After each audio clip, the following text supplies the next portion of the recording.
Okay, so this might sound a little controversial, but this is the fact. So I'm going to talk about Adani thing. So you know that Adani ने ज़मीन ली है बिहार में electricity बनाने के लिए। एक plant बनेगा जिसमें इलेक्ट्रिसिटी पैदा होगी। एंड द आर्गुमेंट इज़ कि सरकार ने बहुत कम दामों में ज़मीन बेच दी और उससे बिहार का फ़ायदा नहीं होगा। तो मेरे पास मैं बिहार से हूँ और मेरे पास 2 रीज़न है इसको रिजेक्ट करने के लिए। तो पहला रीज़न अ, जब ये प्लांट बनेगा तो उससे फ़ायदा किसका होगा?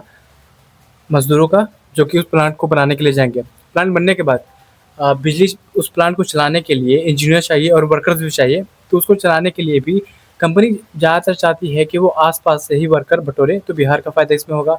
दूसरी बात, अडानी ने यही कहा है कि बिजली जो बनेगी, उसका एक फ़ायदा यहाँ पर मतलब कि साउथ बिहार में पहले बिजली पहुँचाई जाएगी, ताकि वहाँ का जो लो कॉस्ट है, मतलब कि जो बिजली यहाँ पर थोड़ी महँगी है, तो और हम झारखंड से लेते हैं बिजली, तो वो जो फैक्टर है वो हटेगा और जो बिजली की जो खपत है, मतलब कि हम ज़्यादा बिजली यूज़ करेंगे, उसके कम दामों में यूज़ करेंगे, ताकि क्योंकि वहाँ से बिजली बनकर आएगा, हम लेंगे।